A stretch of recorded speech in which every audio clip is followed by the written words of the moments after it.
Un garçon pauvre défend la fille d'un milliardaire lors d'une bagarre dans la cour de l'école, mais lorsqu'il demande quelque chose en retour, il fait fondre l'homme en larmes. Avant de commencer l'histoire, n'oubliez pas de laisser un like et de vous abonner à la chaîne pour voir plus d'histoires comme celle-ci. Le réveil sonna à 4h30 du matin. Comme toujours, Claire ouvrit les yeux instantanément, avant même que le second bip ne retentisse. Elle ne pouvait pas se permettre de gaspiller ne serait-ce que 5 minutes de répétition d'alarme. Chaque minute valait de l'argent, et l'argent était quelque chose qui ne durait jamais dans sa vie.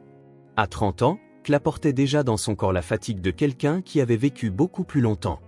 Ce n'était pas ce qu'elle avait imaginé pour elle-même en sortant du lycée, débordante de rêves, mais la vie en avait décidé autrement. Désormais, son seul rêve était d'offrir un meilleur futur à Théo, son fils de 5 ans, qui dormait paisiblement sur le matelas à côté de son lit, dans la minuscule chambre unique de l'appartement exigu qu'ils appelaient « maison ». Un autre jour, mon Dieu, juste un jour de plus de force, se murmura-t-elle, un rituel qu'elle répétait chaque matin depuis qu'elle s'était retrouvée seule avec un bébé dans les bras, il y a 5 ans. Pendant que l'eau de la douche chauffait, une indulgence qu'elle ne s'autorisait que les jours d'hiver rigoureux, Claire passait mentalement en revue son programme de la journée. À 6h, MF, nettoyage chez Madame Julia. À midi, préparer le déjeuner chez la famille Miller. L'après-midi, 3 heures de ménage au cabinet dentaire. Et le soir, son nouveau petit boulot de cuisinière dans un petit restaurant de quartier. Jamais de poste fixe, toujours des emplois temporaires qui couvraient à peine les factures. Claire rêvait d'un emploi à temps plein, de vacances payées, de la sécurité de savoir que le mois prochain, elle pourrait acheter les médicaments pour la toux de Théo sans faire des prouesses financières impossibles. Un jour, peut-être. Pour l'instant, elle se contentait de mettre de côté juste assez pour s'offrir une tablette de chocolat que son petit garçon réclamait souvent. Lorsqu'elle sortit de la salle de bain, elle trouva Théo éveillé, se frottant les yeux encore pleins de sommeil. 5 ans, des cheveux bouclés et des yeux immenses qui voyaient de la magie là où Claire ne voyait que difficulté. « Déjà réveillé, mon bonhomme ? J'ai rêvé que j'étais un super-héros, répondit le garçon de sa voix encore enrouée de sommeil. Claire sourit, ressentant ce pincement familier dans la poitrine, un mélange d'amour immense et de peur constante de ne pas pouvoir protéger son fils dans un monde si impitoyable. « Tu es déjà mon héros, dit-elle en l'embrassant sur le front. Allez, préparons-nous.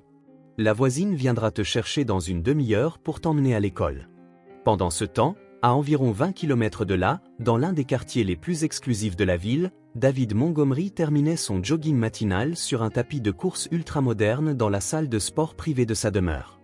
Sa montre affichait 6h15 précise lorsqu'il termina ses 10 km quotidiens, pas un de plus, pas un de moins. La discipline était son mantra, le contrôle sa religion. À 40 ans, David dirigeait un empire technologique valorisé à plusieurs milliards. Il contrôlait les marchés, les actions, l'avenir de milliers d'employés. Il contrôlait tout, sauf ce qui comptait le plus, le vide laissé par la mort de sa femme et la relation de plus en plus distante avec sa fille de 4 ans. « Votre planning est prêt à être examiné, monsieur », annonça l'assistant virtuel par le système audio. « Le petit déjeuner sera servi dans 15 minutes, comme demandé. » David ne répondit pas. Il se dirigea vers le dressing attenant à la salle de sport, où des vêtements impeccablement repassés l'attendaient. Un costume italien taillé à la perfection, une chemise en coton égyptien, une cravate en soie. Son armure quotidienne pour les batailles du monde des affaires, qu'il menait avec la froideur calculée de celui qui avait bâti un empire avant d'avoir 40 ans.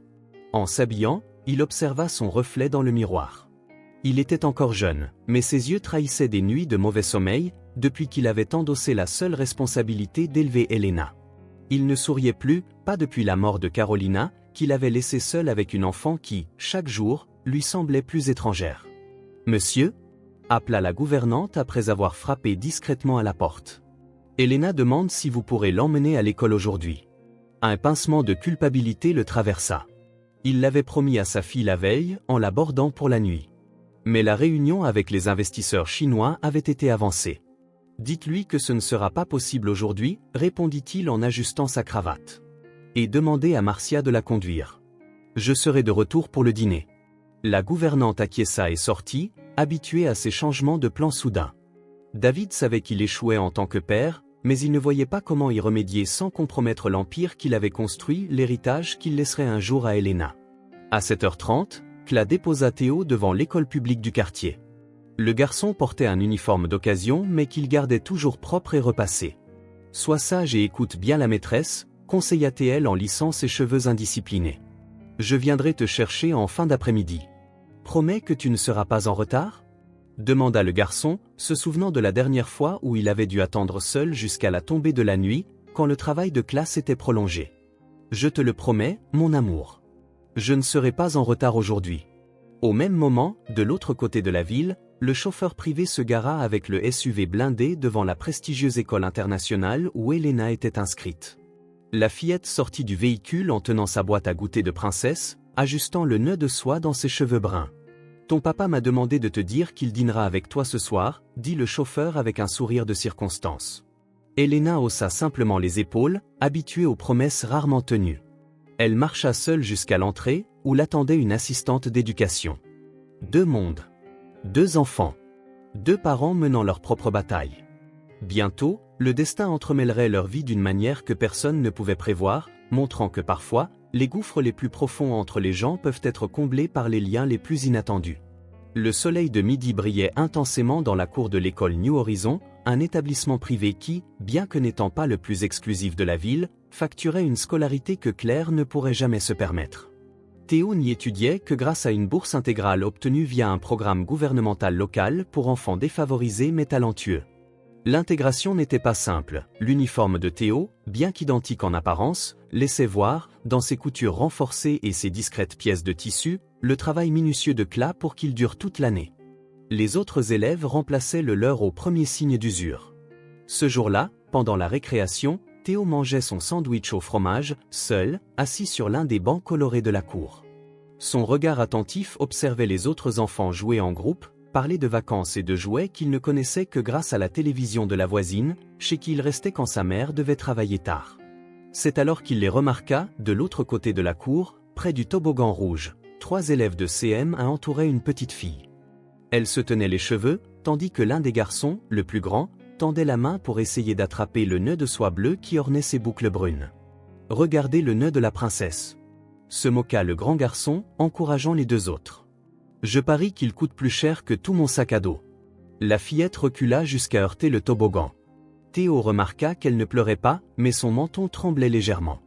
Voyons si la petite fille riche s'est partagée, railla un autre garçon, un peu rondouillard, avec un uniforme impeccable. Ma sœur veut aussi un joli nœud. C'est à ma maman, finit par dire la fillette d'une voix si douce que Théo l'entendit à peine. Elle me l'a donné avant de partir au ciel. Les garçons se mirent à rire encore plus fort. Au ciel ? Mais quel bébé ! Elle est sûrement partie parce qu'elle ne supportait pas une pleurnicheuse comme toi. Théo sentit quelque chose bouillonner dans sa poitrine. Il rangea rapidement la moitié de son sandwich dans la poche de son pantalon et s'avança, traversant la cour. Il ne connaissait pas la fillette, elle devait être dans une autre classe. Mais il savait exactement ce que l'on ressent quand on est coincé. « Laissez-la tranquille », dit-il en se plaçant entre les garçons et la fillette. Les 3 garçons eurent l'air surpris un instant. Le plus grand, d'environ 10 ans, se reprit vite et avança, si près que Théo pouvait sentir l'odeur du bonbon à la menthe sur son haleine. « Regarde ce boursier qui veut jouer les héros », ricana le grand garçon en poussant l'épaule de Théo. « Tu vas défendre ta petite copine ?» Théo sentit la peur lui glacer l'échine. Il était plus petit que son âge et ses garçons avaient au moins 2 ans de plus. Mais quelque chose en lui refusait de reculer. C'était peut-être l'enseignement de Cla. Les gens de bien protègent ceux qui sont plus faibles, peu importe l'ampleur de la bataille. « Ce n'est pas ma copine », répliqua Théo, la voix ferme malgré son cœur affolé. « Je ne supporte juste pas les brutes. 3 contre une fille ? Quel courage !» L'ironie, un mot qu'il venait d'apprendre grâce à Cla, fit mouche. L'un des garçons sembla mal à l'aise. « Allez, on s'en va, Lucas », murmura-t-il au leader, en montrant discrètement la surveillante du doigt. « Je m'en fiche », rétorqua Lucas, mais son regard trahissait l'inquiétude lorsqu'il jeta un coup d'œil dans la direction indiquée. Théo saisit l'occasion. « Ma maman dit toujours que le vrai courage n'a pas besoin d'un groupe pour s'en prendre à quelqu'un », lâcha-t-il en déglutissant, tout en maintenant le contact visuel. « Ils savent protéger ceux qui en ont besoin. » C'en fut trop pour Lucas, qui recula. « Peu importe, perdant. Cette fille est agaçante de toute façon. Personne ne l'aime. » Les 3 garçons s'éloignèrent, non sans que Lucas ne pointe un doigt menaçant vers Théo. « On se reverra plus tard, le boursier. » Une fois hors de vue, Théo expira enfin, le soulagement l'envahissant. Ses jambes étaient si tremblantes qu'il dut s'appuyer contre le toboggan. Ce n'est qu'alors qu'il se tourna vers la fillette, qui le fixait de ses grands yeux. « Ça va ?» lui demanda-t-il. Elle hocha la tête en silence, tenant toujours fermement le nœud bleu entre ses petits doigts. Elle était jolie, avec de grands yeux sombres et des boucles brunes brillantes qui tombaient en parfaits anneaux sur ses épaules. Son uniforme était le même que celui des autres, mais ses chaussures impeccables et son sac de marque révélaient qu'elle venait d'un monde différent. « Je m'appelle Elena », dit-elle finalement d'une voix douce et polie, qui rappela à Théo les filles des publicités de jouets de luxe. « Merci de m'avoir aidé. »« Moi, c'est Théo », répondit-il, sentant ses joues rougir. « Il t'embête toujours ?» Elena haussa les épaules, un geste étonnamment adulte pour une fillette de 4 ans. « Parfois, ils disent que je fais la fière et que je suis ennuyeuse parce que je ne parle à personne. Parce que... » Elle hésita. « Je ne sais pas quoi dire. » Théo comprenait. Il avait souvent cette impression aussi, comme si les autres avaient appris leurs répliques dans une pièce de théâtre et que lui était le seul à ne pas avoir de texte. « Tu veux la moitié de mon sandwich ?» proposa-t-il, sortant le paquet un peu écrasé de sa poche. « C'est du fromage. » Elena sourit pour la première fois, dévoilant de petites dents parfaitement alignées. « Oui, s'il te plaît, répondit-elle, étonnant Théo. Je n'ai jamais mangé de sandwich de poche avant. » Tous deux s'assirent sur le toboggan pour partager ce simple goûter, tandis que la cloche annonçait la fin de la récréation. Dans la salle des professeurs, Mariana Torres tapait un email sur l'ordinateur de l'école. En tant que coordinatrice de la petite enfance, il lui incombait d'informer les parents de tout incident concernant leurs enfants, surtout quand il s'agissait d'Elena Montgomery. Mariana avait observé la scène dans la cour depuis sa fenêtre. Son premier réflexe avait été de sortir pour intervenir, mais quelque chose l'avait retenue. Elle voulait voir comment la situation allait se résoudre. Et elle avait été sincèrement surprise et émue par l'attitude du petit Théo. « Monsieur Montgomery, j'espère que vous allez bien. Je vous écris pour vous informer d'un incident survenu aujourd'hui pendant la récréation. » Elena a été intimidée par 3 élèves plus âgés qui ont tenté de lui prendre le nœud qu'elle porte toujours. Avant que le personnel ne puisse intervenir, un camarade de classe, Théo Silva, s'est interposé courageusement pour la défendre. Les plus grands se sont retirés et j'ai remarqué qu'Elena et Théo sont restés ensemble pour le reste de la récréation, discutant amicalement. Mariana s'arrêta, songeuse. Elle connaissait la réputation de David Montgomery, un homme d'affaires impitoyable, mais aussi un père extrêmement protecteur. Elle savait aussi qu'Elena avait du mal à se sociabiliser depuis la mort de sa mère, 2 ans plus tôt. C'était peut-être sa première vraie amitié. Théo est un élève boursier de notre école, continua-t-elle à taper, fils de Madame Cla Silva, mère célibataire. Mais il fait preuve d'un caractère admirable pour un enfant de seulement 5 ans. J'ai pensé que vous voudriez être mis au courant, surtout qu'Elena semblait réellement heureuse après cet événement. Ils se sont quittés en souriant quand la cloche a sonné pour le retour en classe. Elle relut 2 fois l'email avant de l'envoyer. Elle savait que, dans les minutes qui suivraient, il serait lu par l'assistante personnelle de Montgomery, et peut-être qu'avec un peu de chance, il parviendrait au magnate lui-même d'ici la fin de la journée. Si quelque chose pouvait détourner David Montgomery de ces réunions, c'était bien une nouvelle concernant sa fille. Dans la salle de conférence de Montgomery Tech, le PDG bouclait la présentation sur le nouveau projet d'expansion internationale de l'entreprise quand son assistante personnelle, Roberta Garcia, déposa discrètement une tablette devant lui. Sur l'écran, David vit apparaître un email de l'école d'Elena, avec en objet surligné « Incident concernant Elena, issue positive ». Son cœur manqua un battement. Des années d'entraînement à conserver une expression neutre en toute situation firent que personne ne remarqua sa brève alerte intérieure. Mais, en lui, la panique commençait à poindre. Toute communication de l'école hors des horaires habituels signifiait un problème. « Messieurs, faisons une pause de 5 minutes, annonça-t-il calmement, soulagé qu'il soit presque à la fin de la réunion. Une fois les cadres sortis, David lut l'email rapidement. Son visage passa de l'inquiétude initiale au soulagement, puis à la curiosité. « Un boursier qui a défendu Elena ?» demanda-t-il à Roberta, qui était restée à ses côtés. « Oui, monsieur. Théo Silva, 5 ans, habite le quartier de Hope Gardens, fils de Cla Silva, 30 ans, femme de ménage et cuisinière pour différentes familles. Aucun père mentionné sur l'acte de naissance. » David haussa les sourcils, impressionné par l'efficacité de Roberta. « Comment avez-vous su tout cela ? » J'ai appelé l'école pendant que vous terminiez la présentation, répondit-elle avec aplomb. Je me suis dit que vous voudriez en savoir plus sur le garçon. David acquiesça, pensif. L'acte courageux de cet enfant éveillait en lui quelque chose d'inattendu. Elena parlait rarement de camarades ou d'amis. Apprendre qu'elle avait été harcelée par des plus grands le mettait aussi en colère, une colère protectrice qu'il essayait de contenir. « Je veux remercier ce garçon personnellement », décida-t-il. Organiser une rencontre avec lui et sa mère. Roberta eut l'air surprise un instant, mais retrouva vite son professionnalisme. « Dois-je les inviter à déjeuner samedi chez vous, ou préférez-vous un rendez-vous plus formel au bureau ?» David réfléchit un instant.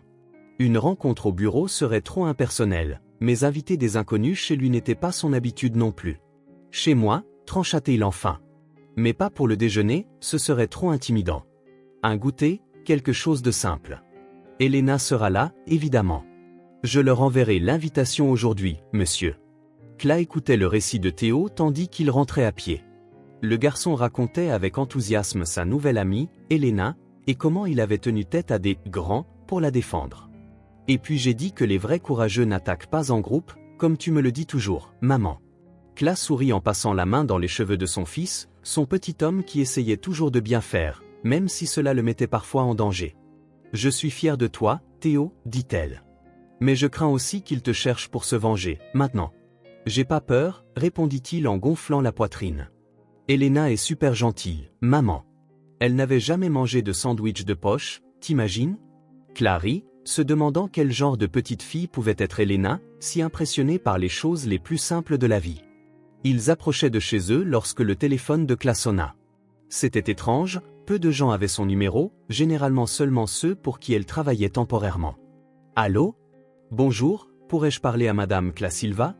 demanda une voix féminine, polie et professionnelle. « C'est moi.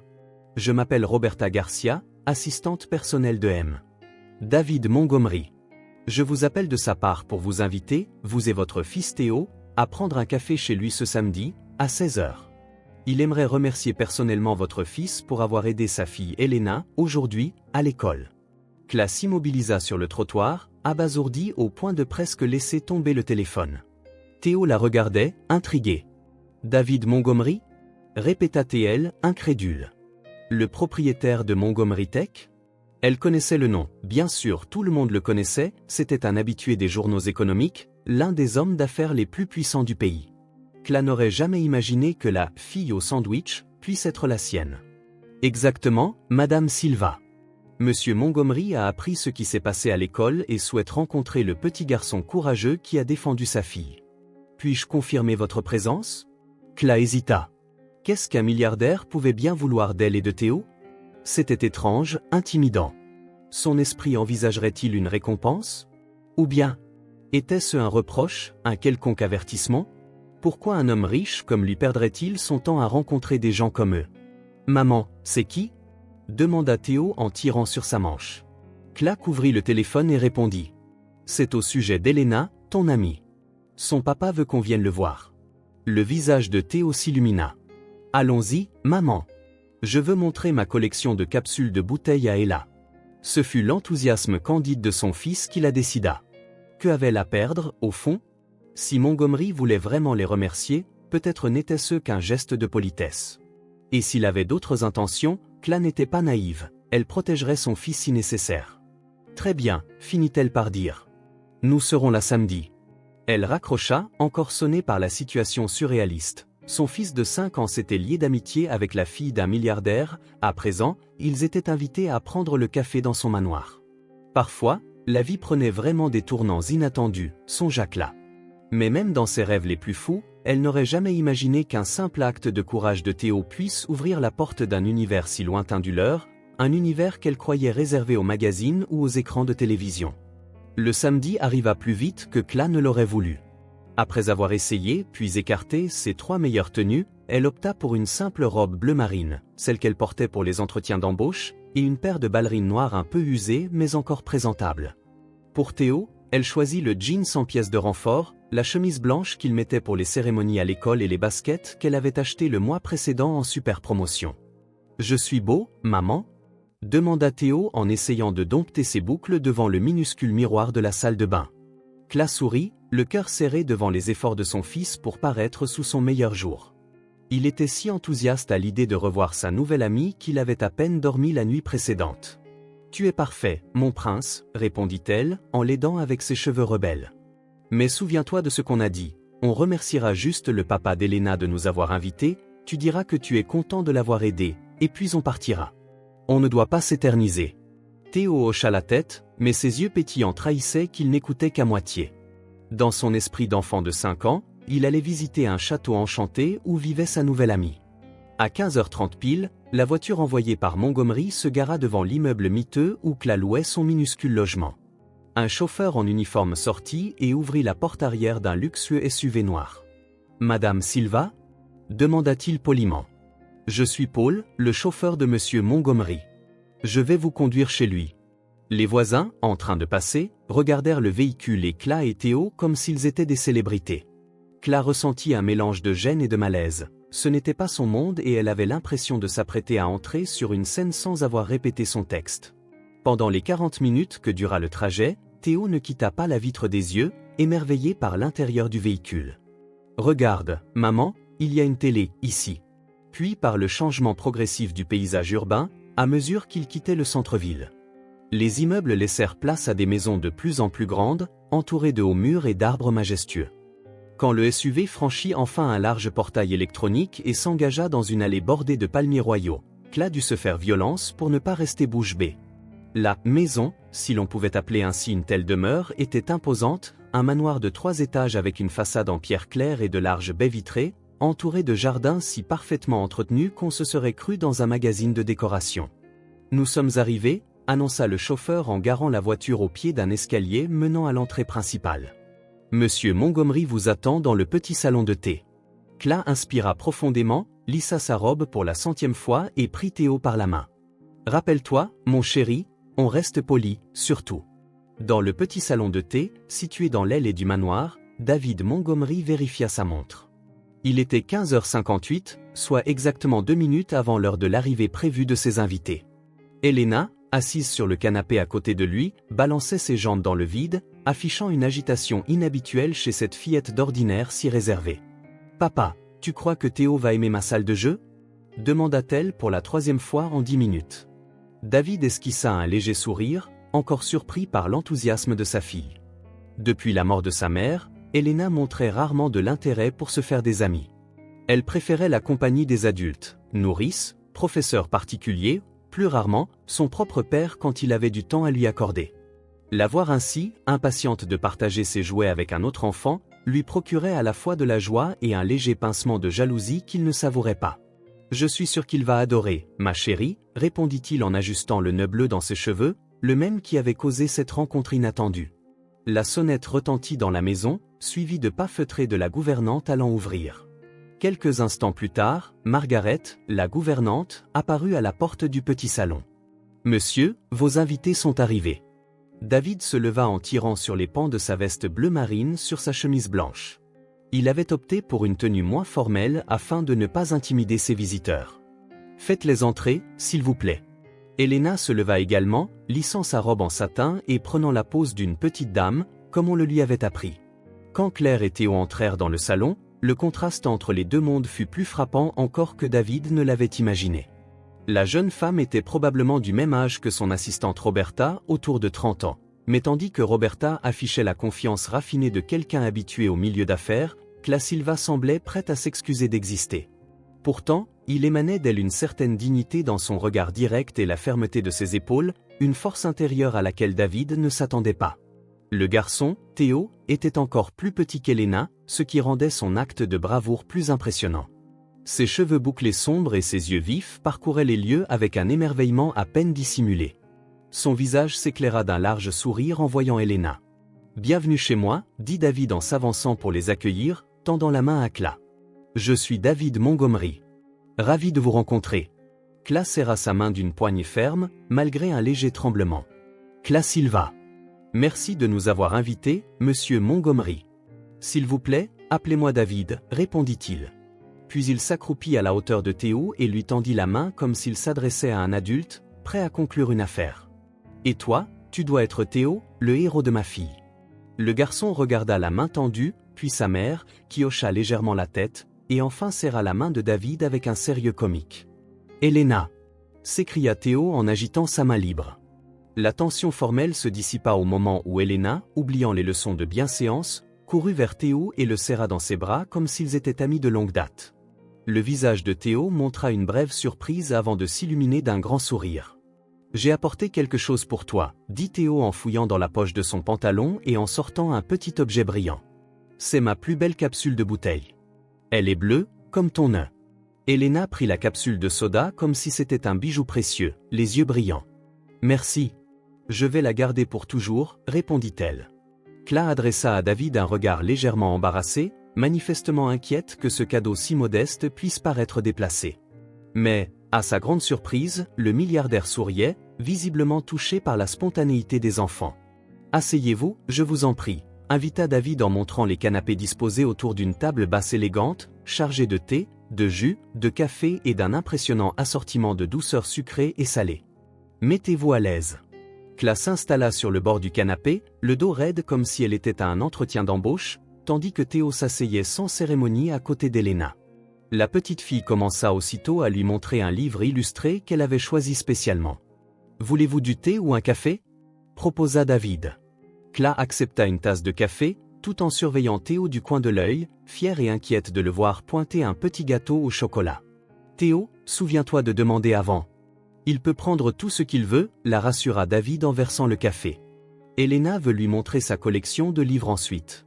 Peut-être pourrait-il passer un moment dans la salle de jeu à l'étage pendant que nous discutons ? Cla hésita. L'idée de laisser Théo parcourir seule cette immense maison la rendait nerveuse.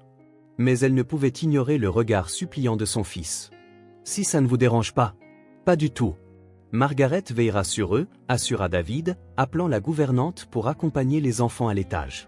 Elena, tout excitée, attrapa la main de Théo et l'entraîna hors du salon, promettant de lui montrer le train qui roulait tout seul le long du mur. Une fois seul, un silence embarrassé s'installa. Cla sirota son café, fit un compliment poli, puis attendit que David explique la raison de cette invitation. « Votre fille est adorable, » risqua-t-elle pour briser la glace. « Merci, » répondit-il. « Je dois avouer que je la vois rarement aussi enthousiaste à l'idée de recevoir quelqu'un. Elena a toujours été réservée, surtout depuis que nous avons perdu sa mère. »« Je suis désolé, » dit Cla, sincèrement. Elle savait bien ce que c'était d'élever seul un enfant, même si sa situation était différente. Perdre un parent est dur pour n'importe quel enfant. David acquiesça. Il la détailla du regard, intrigué par la simplicité franche de cette femme. Aucun artifice, aucun effort pour l'impressionner ou se montrer sous un jour qui n'était pas le sien. C'était rare, dans son univers fait de façades soigneusement construites. « Je voulais vous remercier personnellement pour ce qu'a fait votre fils, » reprit-il enfin, allant droit au but. La coordinatrice de l'école m'a raconté comment il s'est dressé face à des enfants plus grands pour défendre Elena. C'était un acte courageux, même beaucoup d'adultes n'auraient pas osé. Cla sourit, la première fois depuis son arrivée. Théo a un sens aigu de la justice. Parfois trop, au risque de se faire remarquer. Il tient cela de sa mère, observa David. La remarque surprit Cla, elle détourna le regard, consciente du fossé social qui les séparait. Qu'est-ce qu'un homme comme David Montgomery pouvait savoir de ce qu'elle enseignait à Théo ? De l'importance de l'intégrité quand on n'a rien d'autre. J'essaie de lui apprendre ce qui est juste, répondit-elle simplement. Ce n'est pas toujours facile. J'imagine, concéda David en se penchant légèrement vers elle. Écoutez, Madame Silva. Cla, se reprit-il avec un léger sourire. Je serai direct. Ce que votre fils a fait a touché non seulement Elena, mais moi aussi. J'aimerais, en retour, offrir quelque chose. Le corps de Cla se raidit. Voilà, il voulait donner de l'argent, une récompense.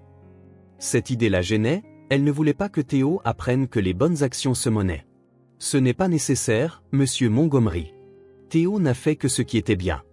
David, corrigea-t-il. Et je sais que ce n'est pas nécessaire. C'est quelque chose que je souhaite faire, non pas pour l'acte en lui-même, mais pour qui est votre fils, et pour la personne qu'il est devenu grâce à vous. Avant que Cla ne puisse protester davantage, on entendit un bruit de pas rapide dans le couloir. Théo débarqua en courant, suivi d'Elena et de la gouvernante, qui semblait essoufflée d'avoir essayé de suivre les enfants. « Maman !» Elena a toute une pièce remplie de jouets, avec un train qui roule tout seul, et des livres jusqu'au plafond. Cla sourit, soulagée par l'interruption. « C'est génial, mon chéri.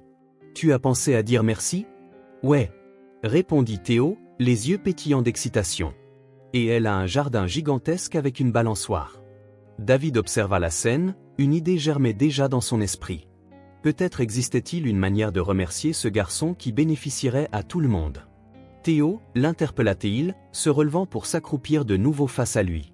Tu as fait quelque chose de très spécial pour ma fille, et j'aimerais te remercier d'une façon ou d'une autre. Qu'est-ce que tu voudrais comme récompense? Cla ouvrit la bouche pour protester, mais quelque chose dans le regard de David la retint. Il avait l'air sincèrement curieux de la réponse de l'enfant, sans le ton condescendant que les adultes adoptent souvent avec les enfants. Théo regarda sa mère, puis Elena, et enfin David droit dans les yeux. Sans hésiter, il répondit « Je veux un travail pour ma maman ». Un silence assourdissant s'ensuivit. Elle a senti son visage s'empourprer de honte. Parmi toutes les choses que Théo aurait pu demander, des jouets, des jeux, voire de l'argent, il avait réclamé quelque chose qui révélait à quel point leur vie était précaire, ce qu'elle avait toujours essayé de lui cacher. « Théo » murmura CLA, parvenant finalement à parler, la voix tremblante. « Tu n'aurais pas dû demander ça. » Monsieur Montgomery ne voulait pas. Elle s'arrêta en voyant l'expression de David. On aurait dit qu'il venait de recevoir un coup de poing dans le ventre. Ses yeux, soudain humides, restaient fixés sur le garçon avec une intensité troublante. « Pourquoi veux-tu un travail pour ta mère » demanda-t-il d'une voix étrangement rauque. « Tu aurais pu demander n'importe quel jouet ou quelque chose pour toi. » Théo haussa les épaules, comme si la réponse était évidente. « Parce que maman travaille à plein d'endroits différents et rentre toujours fatiguée. Parfois, elle pleure quand elle croit que je dors. » Le garçon posa sur sa mère un regard plein d'adoration.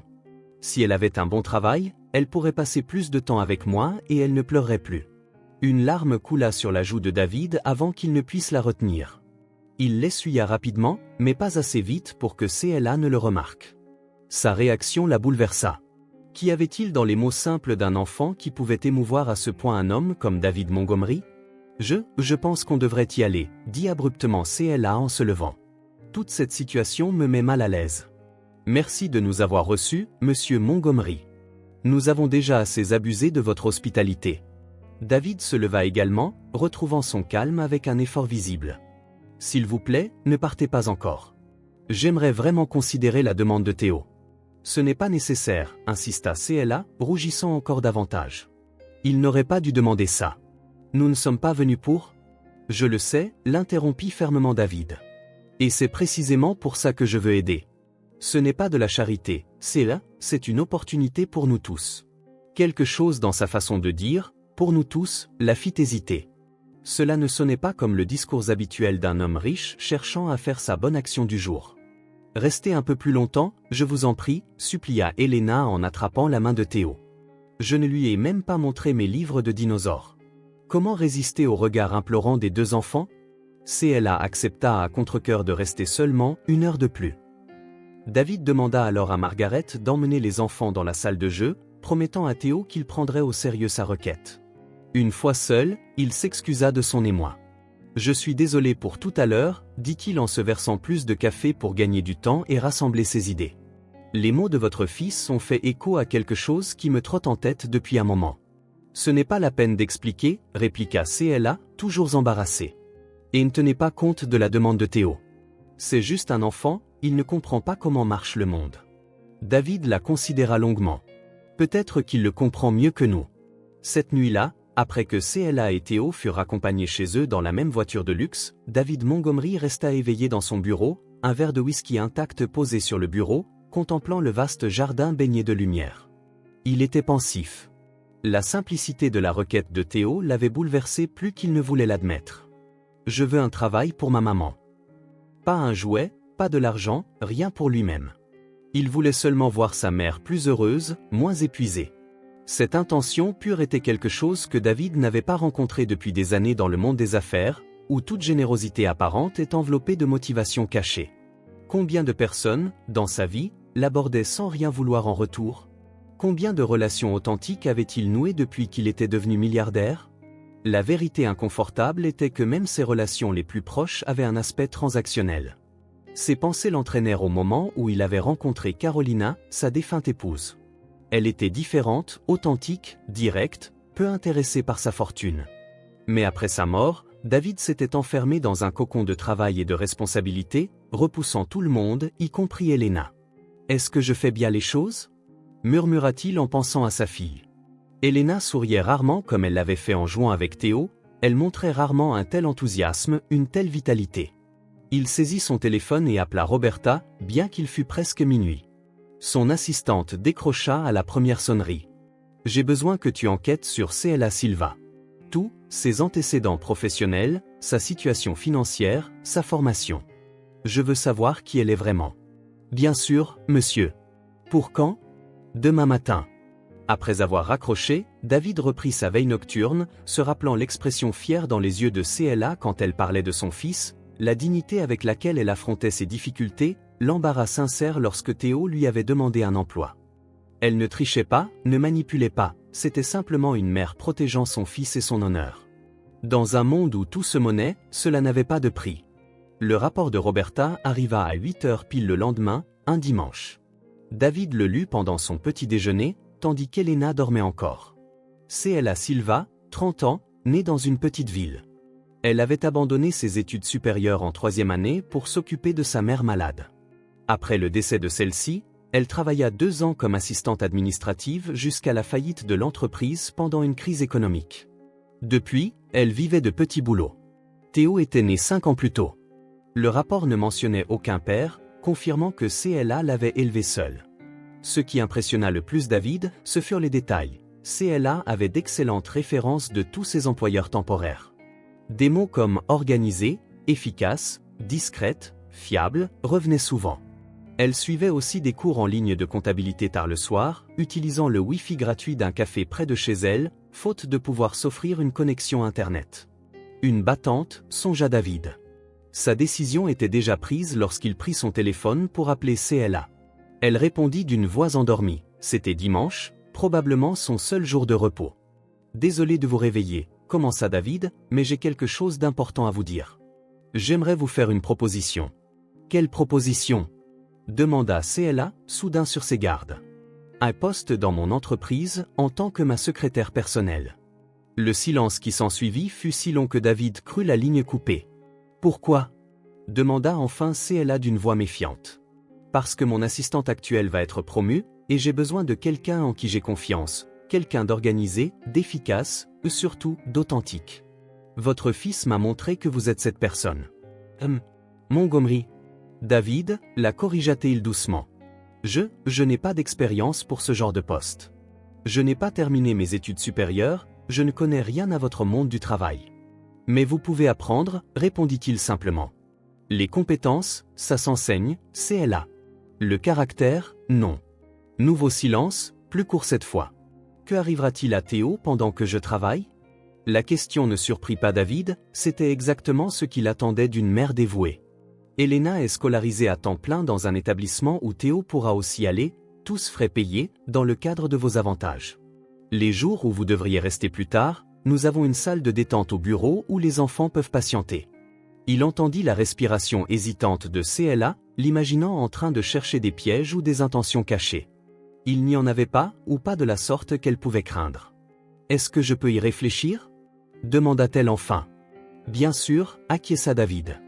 Mais j'aimerais que vous commenciez dès demain, si possible. Le salaire sera compétitif, avec tous les avantages, et si, au bout de 3 mois, vous n'aimez pas le travail, je vous promets de vous aider à trouver un autre poste. » Encore un silence. David percevait presque les rouages mentaux de CLA, pesant le pour et le contre. « J'accepte, finit-elle par dire. Mais à une condition. » David esquissa un sourire. Voilà la détermination qu'il avait entrevue en elle. Laquelle ? Que ce soit clair, je vais travailler pour gagner mon salaire. Ce n'est pas de la charité et ce n'est pas une faveur. Si je ne suis pas compétente, vous pourrez me licencier comme n'importe quel employé. Marché conclu, approuva David, ressentant un profond respect grandissant envers cette femme. Roberta vous enverra tous les détails par email aujourd'hui. Bienvenue à Montgomery Tech, CLA.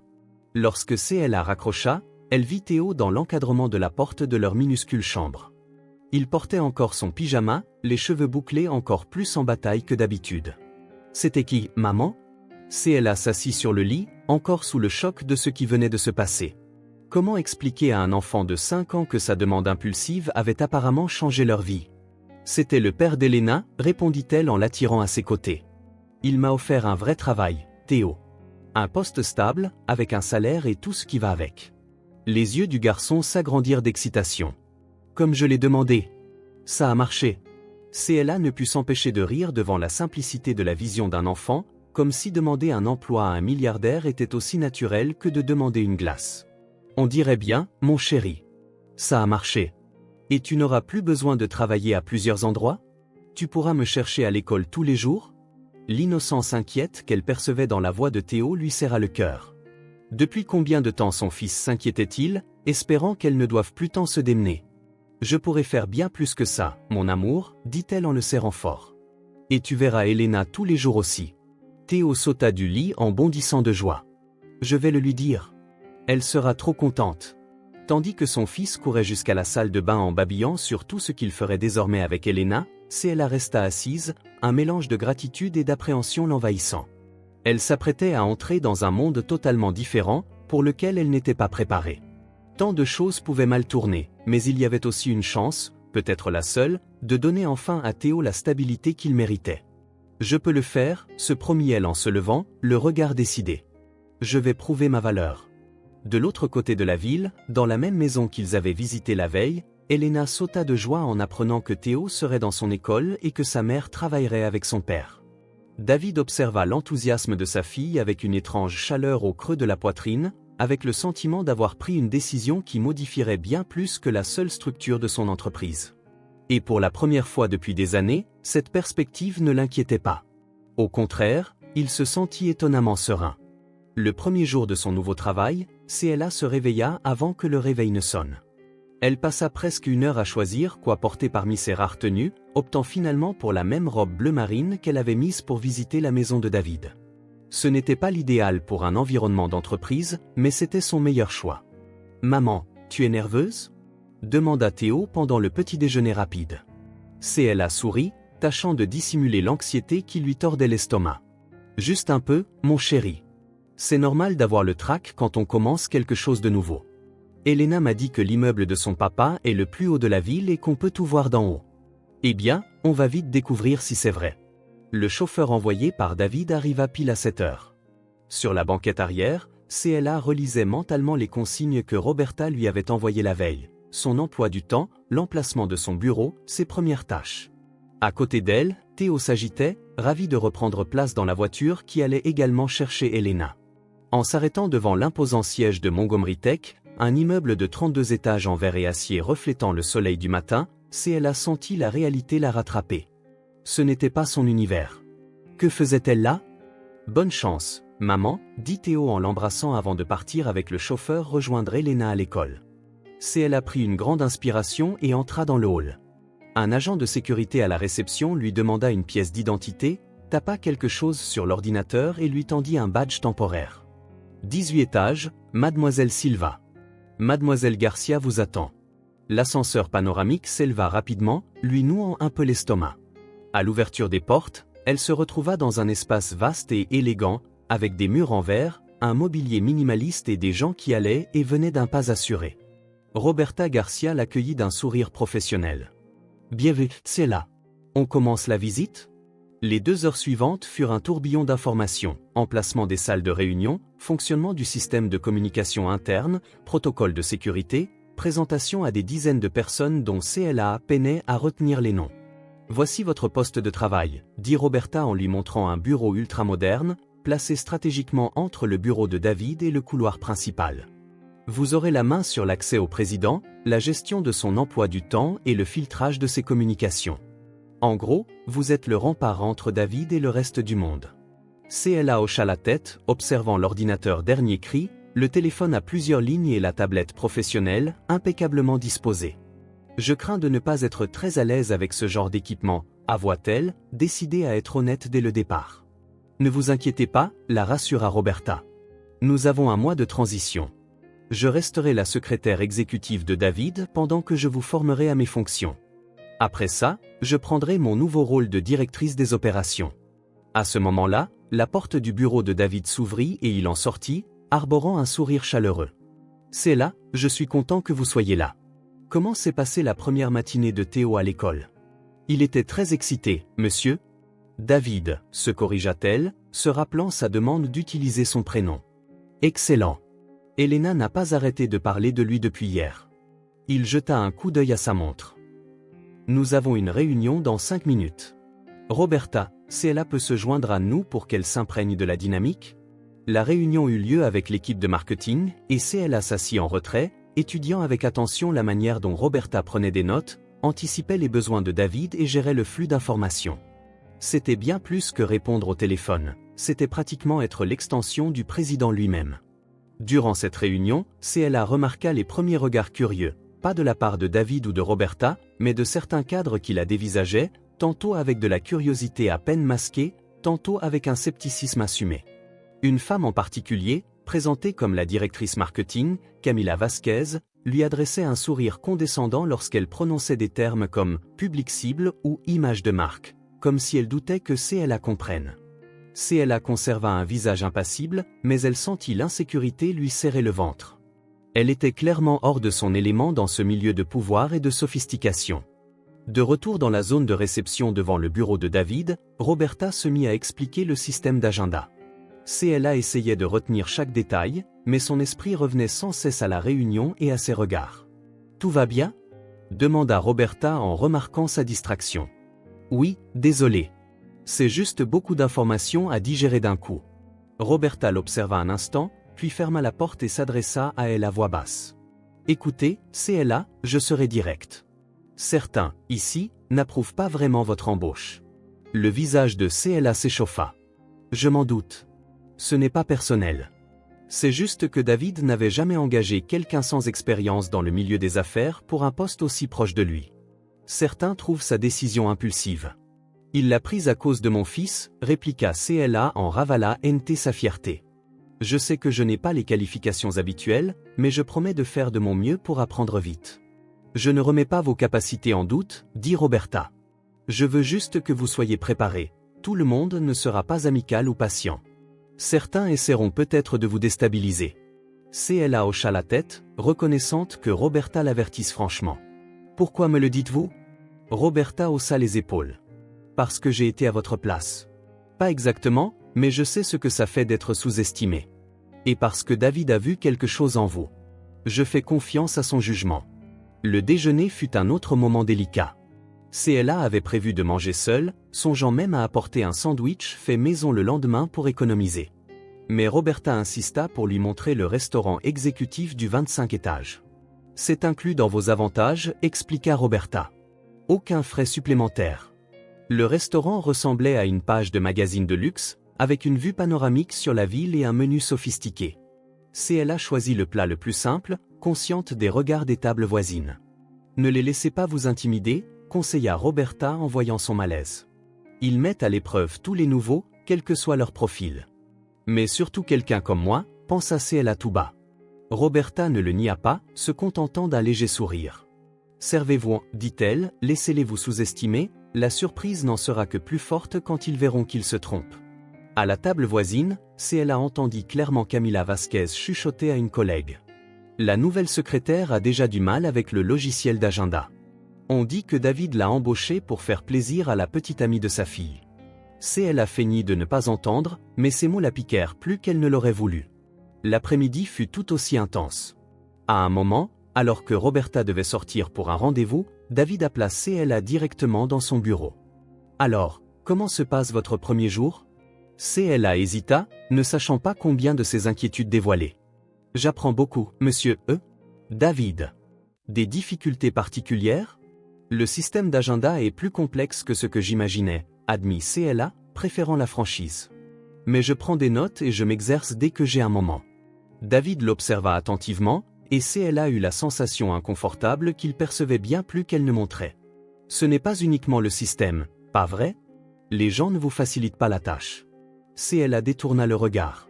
C'est normal. Je suis une inconnue, ici. Écoutez-moi, CLA, dit-il d'un ton plus sérieux.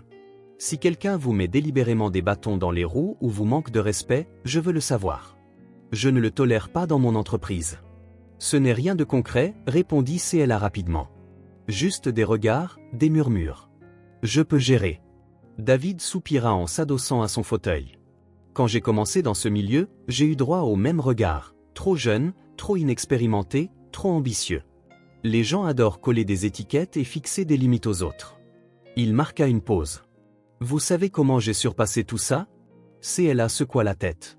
J'ai travaillé plus dur et plus intelligemment qu'eux, pas pour leur prouver ma valeur, mais pour me la prouver à moi-même. Pour la première fois de la journée, CLA sentit un véritable écho avec ce monde qui lui était étranger. L'idée de bosser sans relâche pour se prouver qu'on est à la hauteur, elle la comprenait parfaitement. Merci du conseil, répondit-elle en esquissant un léger sourire. Je ferai de mon mieux. J'en suis certain, acquiesça David. Et CLA, ne cherchez pas trop à vous fondre dans le moule. C'est votre authenticité qui m'a impressionné, pas votre capacité à imiter les autres. Dans les semaines qui suivirent, CLA trouva son rythme. Elle arrivait chaque jour 1 heure en avance pour s'entraîner au système avant l'arrivée de tout le monde et restait tard pour étudier des rapports et des documents, apprenant le vocabulaire spécifique. Le week-end, elle suivait des cours en ligne sur des outils de productivité pendant que Théo jouait sous la surveillance de l'employé de maison chez David, souvent avec Elena. Peu à peu, les choses changèrent. Son sens inné de l'organisation, celui qui l'avait aidé à cumuler plusieurs ménages et petits boulots, se révéla idéal pour ce poste de secrétaire exécutive. CLA élabora ses propres méthodes pour classer l'information, hiérarchiser les priorités et anticiper les besoins. À la 3e semaine, elle remporta sa première grande victoire. Roberta étant absente pour un rendez-vous extérieur, David eut soudain besoin du rapport trimestriel pour une visioconférence. Il est dans le 2e tiroir du classeur à droite, dans un dossier jaune avec une étiquette rouge, répondit CLA sans hésiter. J'en ai aussi préparé une copie numérique et je vous l'ai envoyée par email avec les points clés surlignés. David eut l'air surpris, puis il sourit. Impressionnant. Comment saviez-vous que j'en aurais besoin? J'ai consulté l'ordre du jour de la réunion d'hier et vu que c'était au programme. Je me suis dit qu'il valait mieux tout préparer en avance.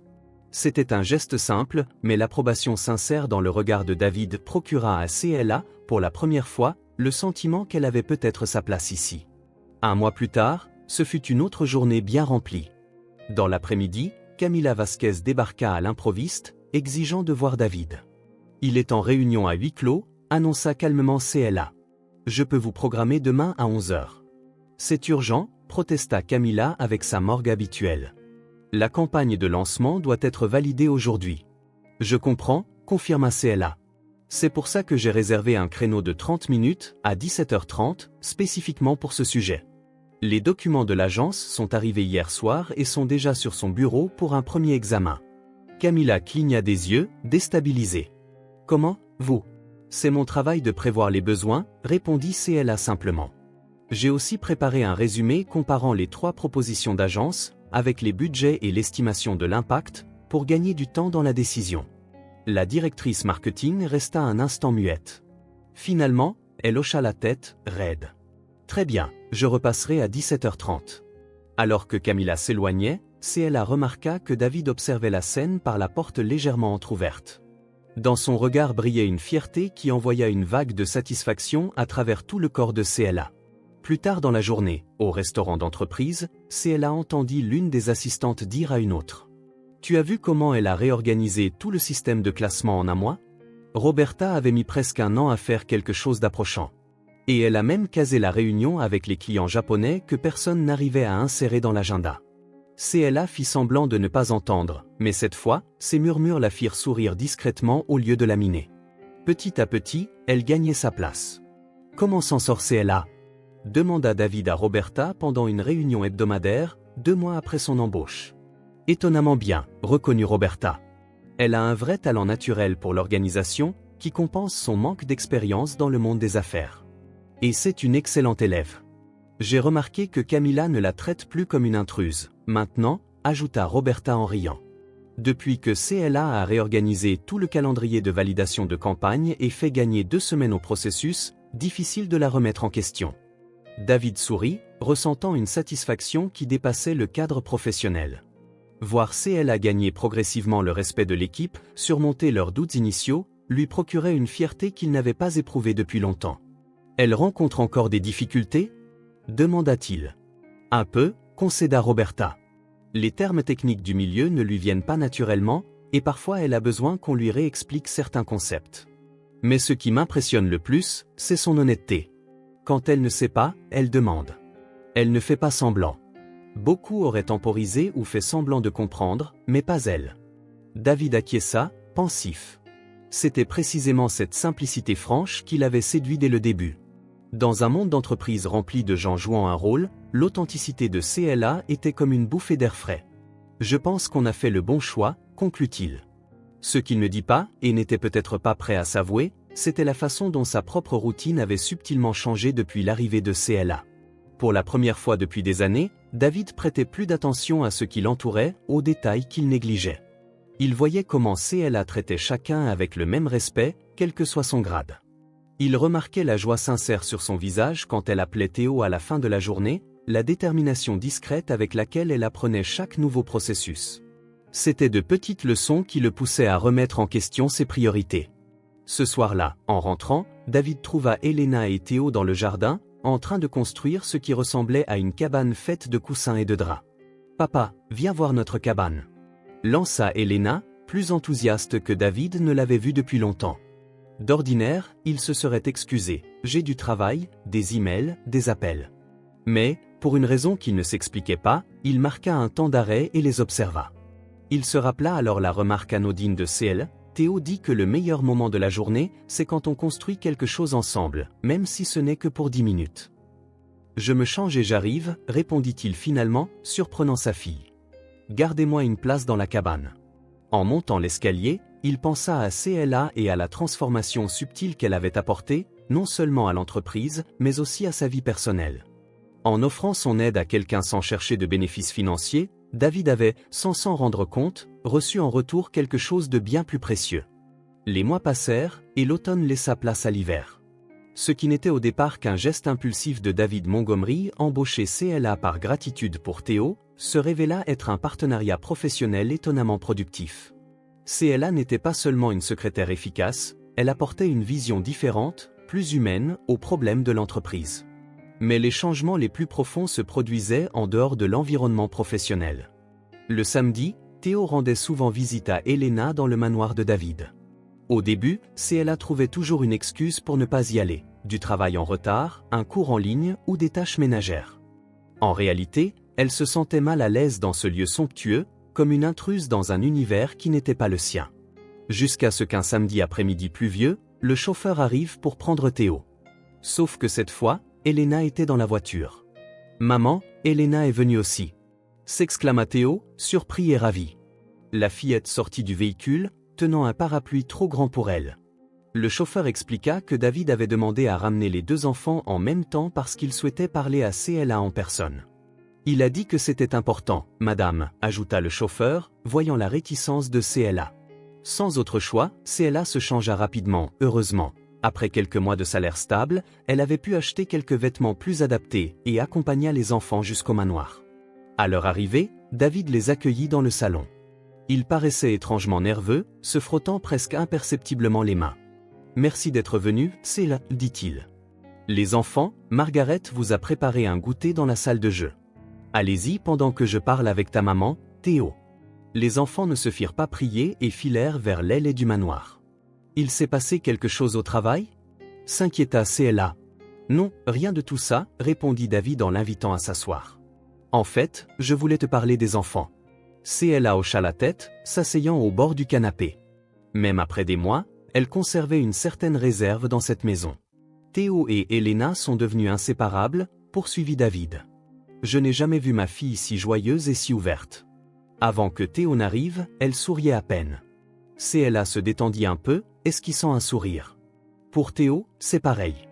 Ils rentrent chaque jour en racontant leurs aventures. Elena est la première vraie amie qu'il ait jamais eue.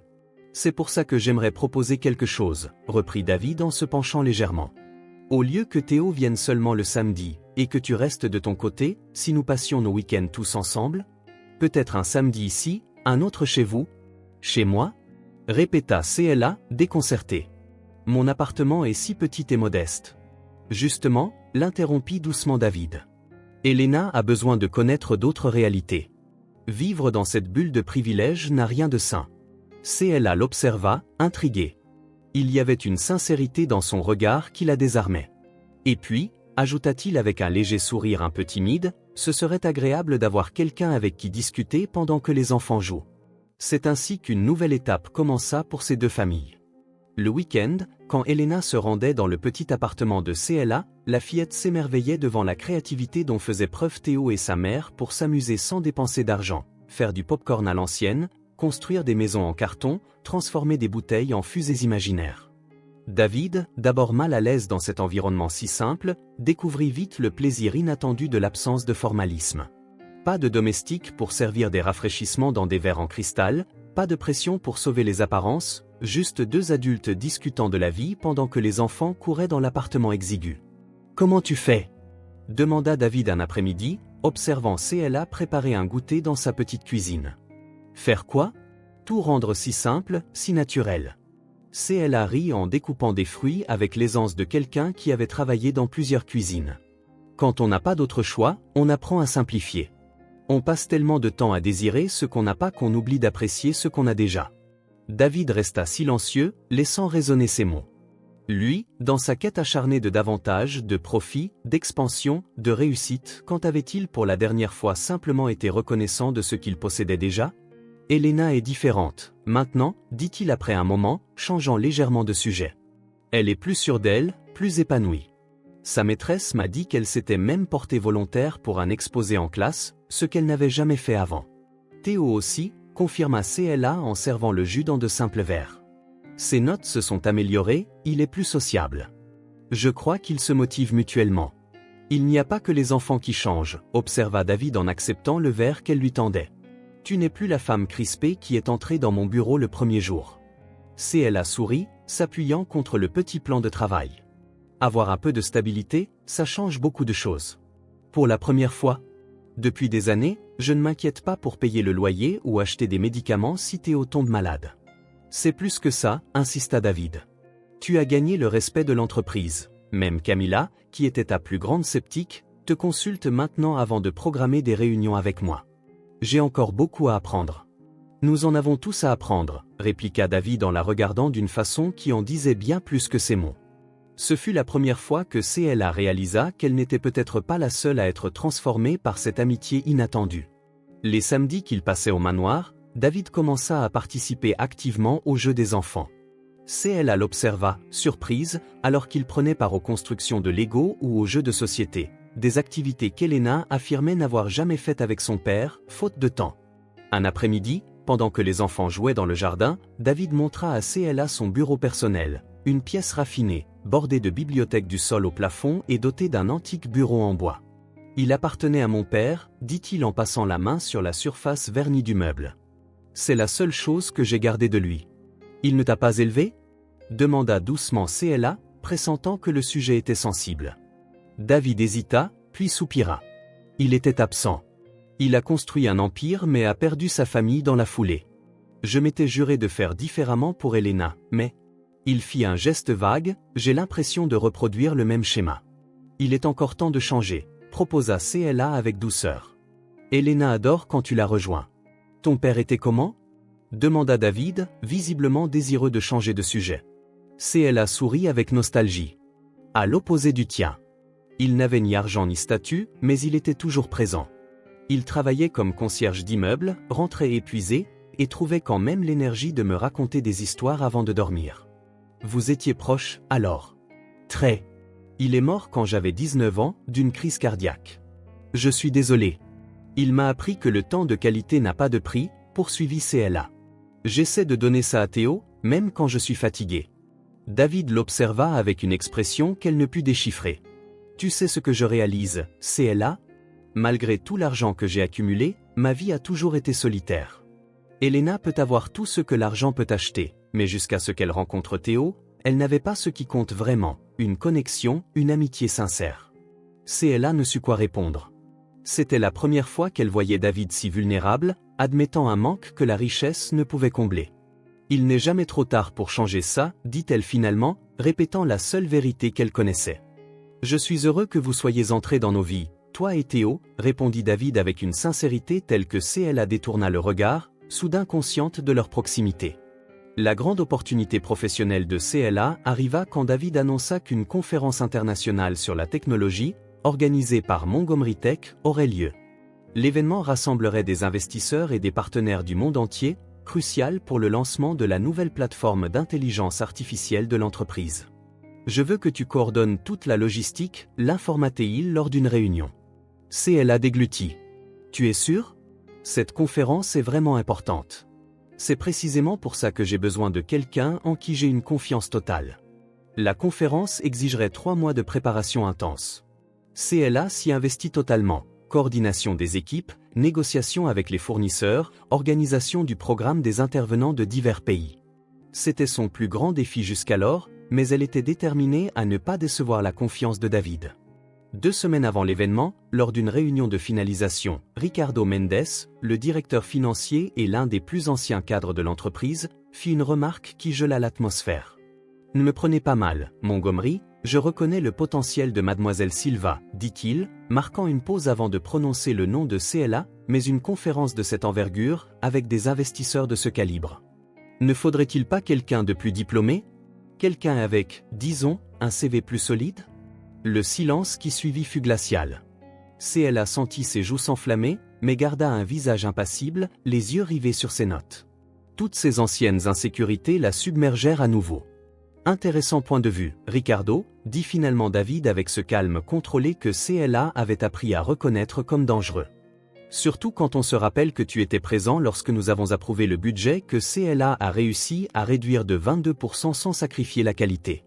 Ou quand elle a réorganisé le planning pour inclure le PDG de Tech Fusion, alors que tout le monde disait que c'était impossible. Ricardo se tortilla, mal à l'aise. Bien sûr, je ne remets pas en cause ses compétences administratives, mais CLA ne dirige pas cette conférence par hasard, le coupa David. Elle en est responsable parce que, ces 6 derniers mois, elle a fait preuve de plus d'efficacité, de dévouement et de vision stratégique que bien d'autres ici depuis des années. Et peut-être qu'en n'ayant pas une formation formelle, elle voit des solutions que d'autres, limitées par un schéma classique, ne peuvent pas voir. Le directeur financier prit l'air de quelqu'un qui vient d'avaler une pilule amère, mais acquiesça.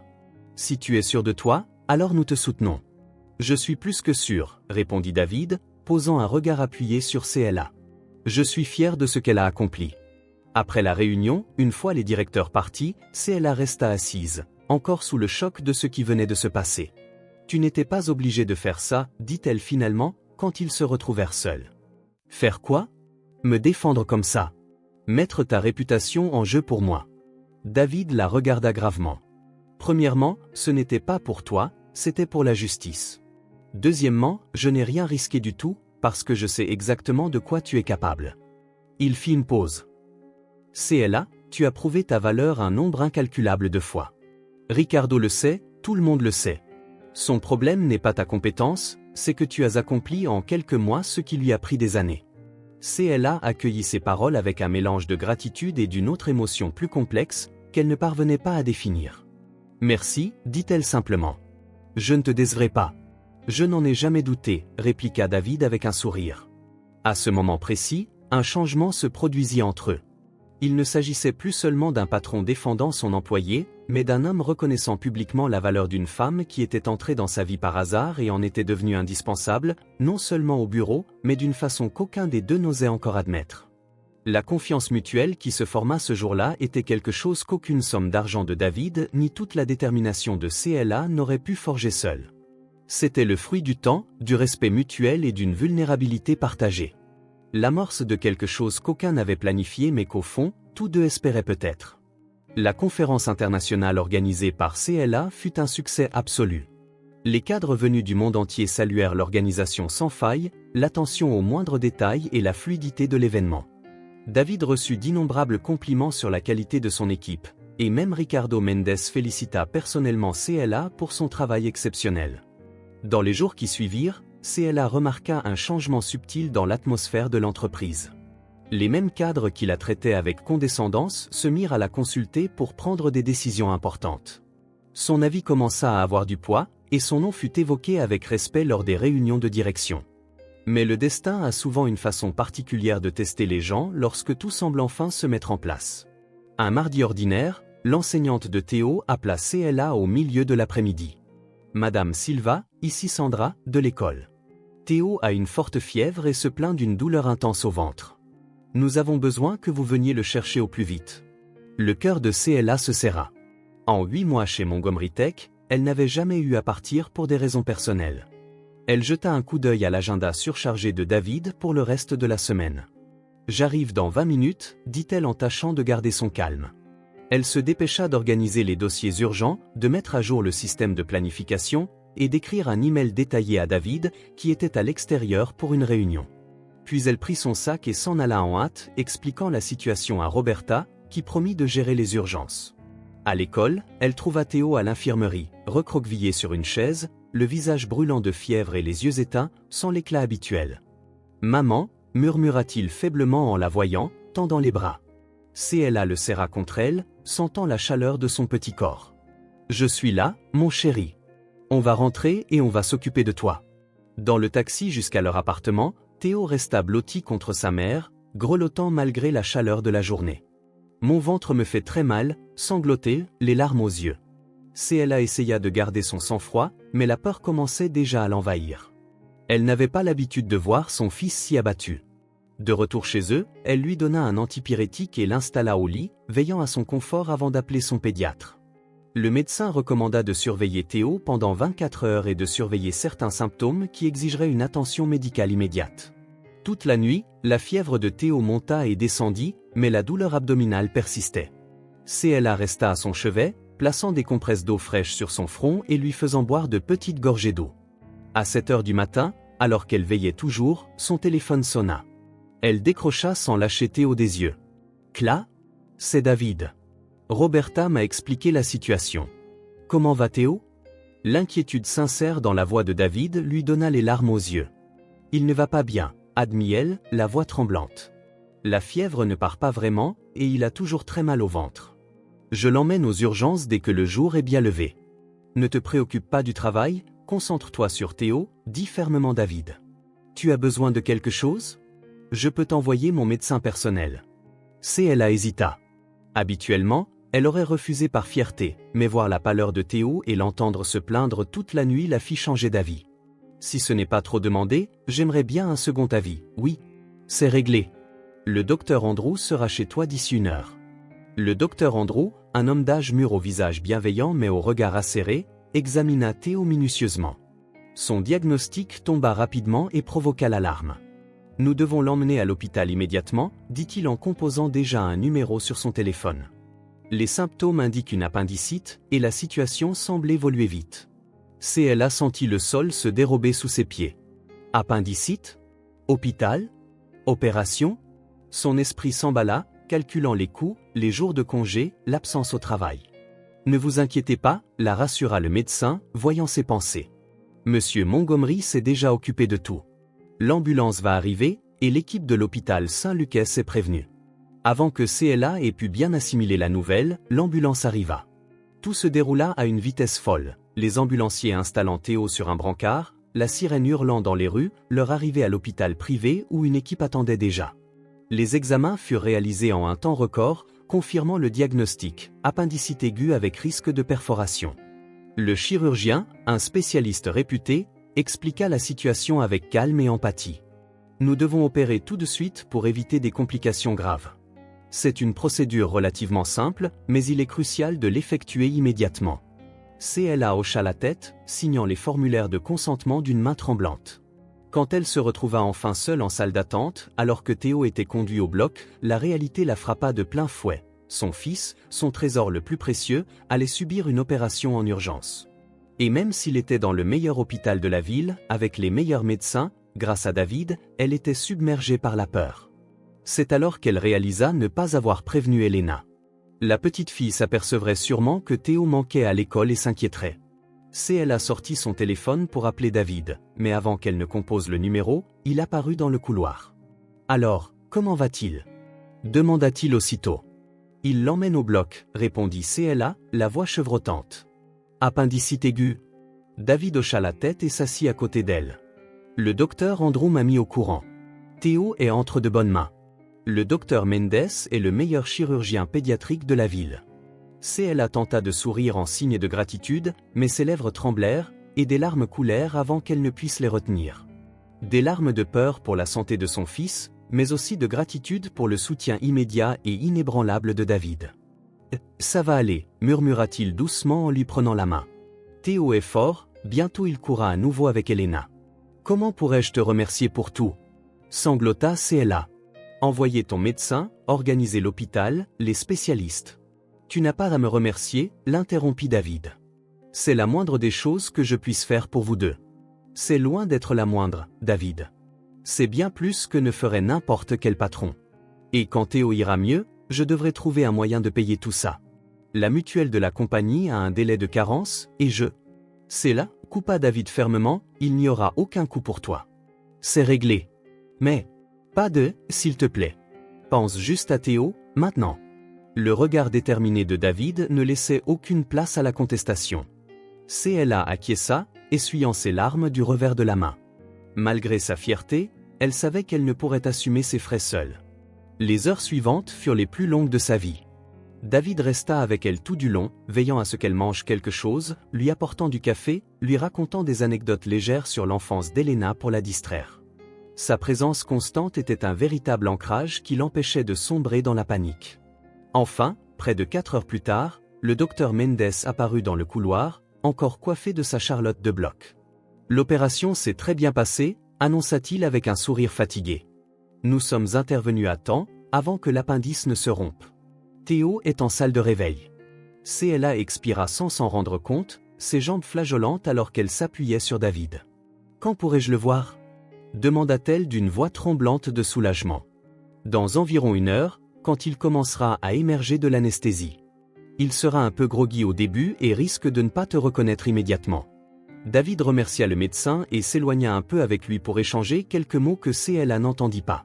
Quand il revint, il avait l'air plus détendu. « Viens, on va prendre un peu l'air le temps qu'on nous laisse entrer, » proposa-t-il. « Il y a un jardin intérieur à cet étage. » CLA hésita, réticente à s'éloigner, mais le médecin avait dit qu'il lui faudrait patienter 1 heure.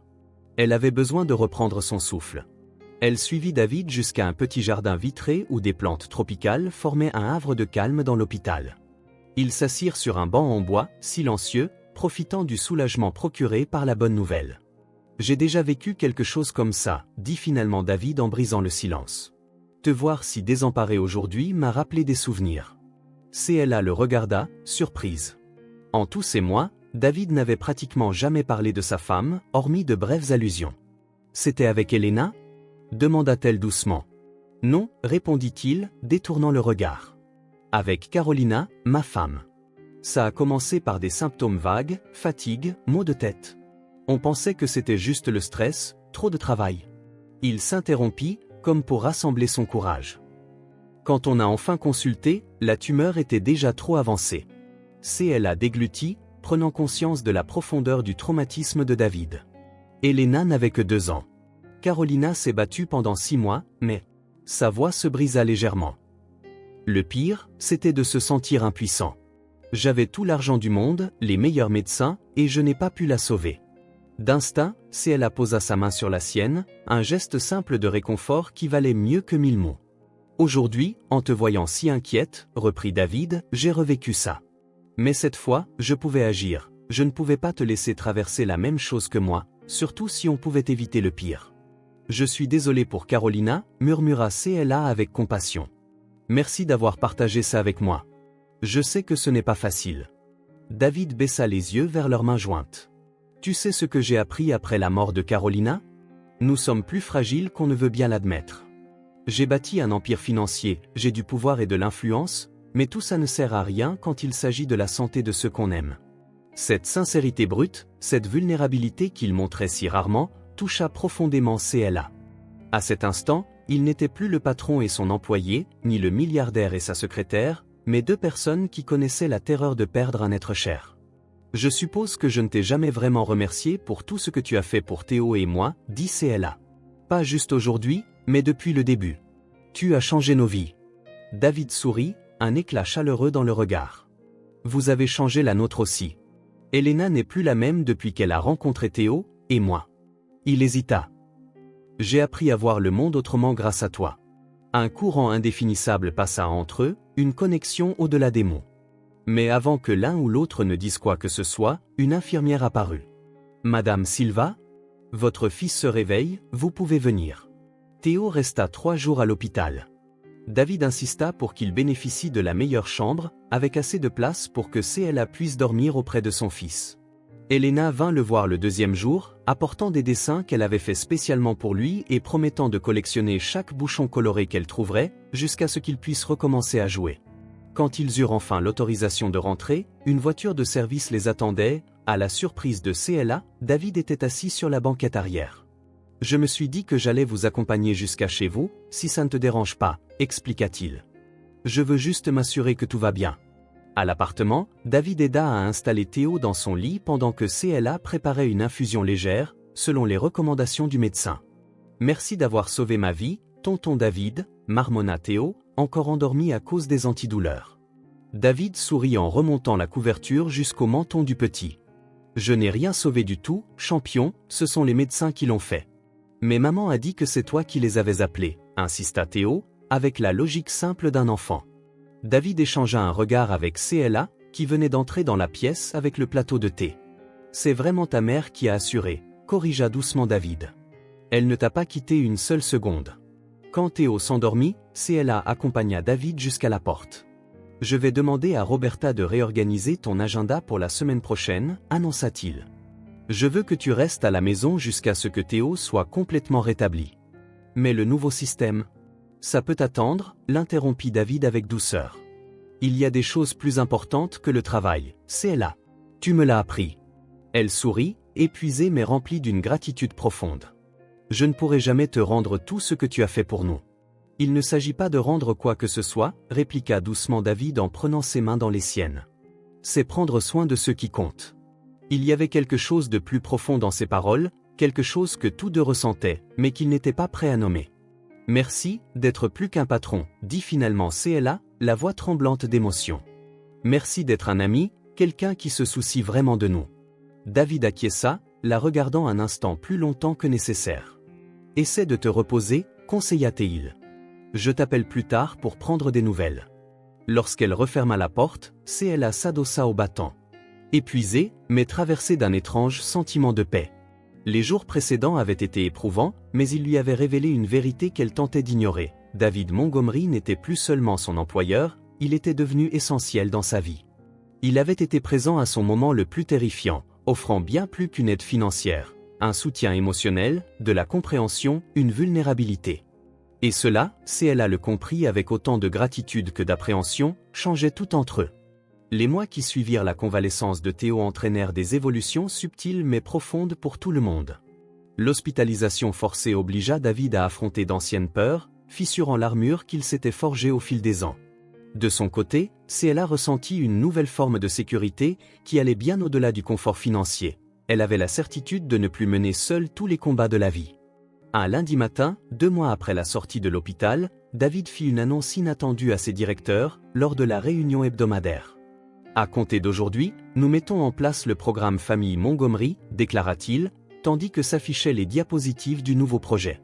Tous les employés disposeront d'une couverture santé complète sans délai de carence pour les actes chirurgicaux ou les hospitalisations, étendue à leurs ayants droit. De plus, nous allons instaurer une garderie sur place et assouplir les horaires pour les parents. Ricardo Mendes, le directeur financier, fronça les sourcils en essayant d'évaluer le coût de ces mesures. « Montgomery, ça va nous coûter une fortune, » objecta-t-il. « Les actionnaires vont ? » « Les actionnaires seront les premiers à en tirer profit, » coupa David avec calme. « Des employés qui n'ont plus à se soucier de la santé de leurs enfants sont plus performants. Ce n'est pas de la charité, Ricardo, c'est un investissement stratégique dans notre atout le plus précieux, notre personnel. » Derrière la porte de la salle de réunion, CLA écoutait discrètement tout en rassemblant des documents à remettre à David. Un sourire involontaire se dessina sur son visage. Elle mesurait à quel point David avait changé depuis leur première rencontre. Il n'était plus cet exécutif rigide focalisé uniquement sur les résultats, mais un homme passionné par le bien-être des familles. Plus tard, une fois la réunion terminée et les directeurs sortis, CLA entra pour récupérer les notes. « Ce programme a été inspiré par Théo, n'est-ce pas ? » demanda-t-elle en empilant les dossiers. David, qui tapait sur sa tablette, leva les yeux avec un léger sourire. « En partie, mais aussi par toi. » Il prit un instant avant de continuer. « Quand je t'ai vu vaciller d'angoisse à l'hôpital, tout en essayant de calculer comment payer les frais, j'ai compris qu'énormément de nos employés devaient vivre ce genre de peur au quotidien. CLA acquiesça, le souvenir de ces moments terrifiants toujours vivant. Eux, ils n'ont pas un patron qui intervient personnellement, fit-elle remarquer. Exact, confirma David en refermant sa tablette et en s'appuyant au dossier de son fauteuil. Je me suis rendu compte qu'aider ne se résume pas à signer des chèques. Je donne à des tas d'associations, je sponsorise des projets sociaux, mais je ne m'investissais jamais vraiment. Maintenant, je comprends que la vraie valeur, ce n'est pas l'argent qu'on distribue, mais les opportunités qu'on crée et la présence qu'on offre. Il lui sourit, un sourire qui illumina son regard. C'est vous, toi et Théo, qui me l'avez appris. CLA sentit ses joues s'échauffer. Elle n'était toujours pas habituée à cette nouvelle version de David, plus ouvert, plus vulnérable, prêt à reconnaître ce qui l'inspirait dans ses décisions. Tes employés vont certainement apprécier, répondit-elle, détournant un peu la conversation. Surtout les mères célibataires, comme je l'étais il y a quelques mois. Comme tu l'étais, confirma David en soulignant ces mots, avec un air de fierté. La transformation de David ne se limitait pas aux politiques de l'entreprise. Dans la vie quotidienne des employés, beaucoup remarquèrent un changement dans son comportement. Jadis réputé pour sa distance et son formalisme, il se mit à visiter régulièrement les différents services, à apprendre les prénoms, à s'intéresser aux projets, et surtout à écouter les idées de chacun. À la cafétéria, il lui arrivait de s'installer à une table au hasard pour discuter avec des agents d'entretien ou des assistants. Même sa fête d'anniversaire, autrefois un dîner formel réservé aux cadres supérieurs, se transforma en un pique-nique détendu au parc, avec les employés et leurs familles conviées. « Qu'as-tu fait du vrai David Montgomery ?» plaisanta Roberta un après-midi, le voyant aider un stagiaire à résoudre un problème technique. « Peut-être que je n'étais jamais vraiment celui que vous croyez, répondit David, énigmatique, avant de regagner son bureau. Pour CLA, observer cette métamorphose était comme voir s'épanouir une qualité jusque-là cachée, révélée par les circonstances. Et les interactions de David avec Elena évoluèrent aussi. Il se mit à programmer des dîners réguliers avec sa fille, à assister à ses spectacles scolaires, et même à instaurer une tradition du dimanche d'aventure, pour explorer de nouveaux endroits en ville. Théo, remis de son opération, rejoignait souvent Elena, et rentrait chaque fois à la maison débordant d'histoires sur les musées, les parcs ou les promenades en bateau. Parfois, CLA les accompagnait, d'autres fois, elle profitait de ces moments pour étudier.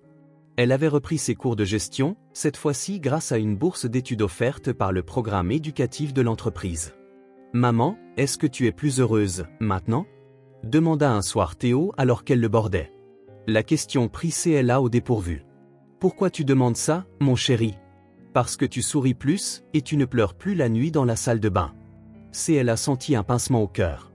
Elle avait cru cacher ses larmes, ses sanglots nocturnes quand l'inquiétude pour l'avenir la submergeait. « Oui, je suis plus heureuse, admit-elle, en caressant ses cheveux. Nous sommes plus en sécurité, tu es en bonne santé, et nous avons de vrais amis qui veillent sur nous. » Comme tonton David et Elena, répondit Théo, avec l'innocence de l'enfance. Comme tonton David et Elena, confirma CLA en embrassant son front.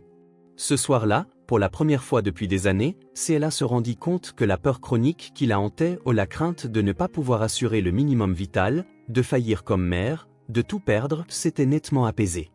À la place, il y avait un sentiment de stabilité, pas seulement financier, mais aussi émotionnel.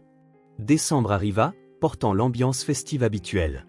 Les rues scintillaient de lumières colorées et de décorations, remplissant d'excitation les enfants et bien des adultes. Chez Montgomery Tech, on préparait la fête de fin d'année, traditionnellement un dîner formel dans un grand hôtel, réservé aux cadres et aux actionnaires. Mais cette année, David décida de changer radicalement le concept.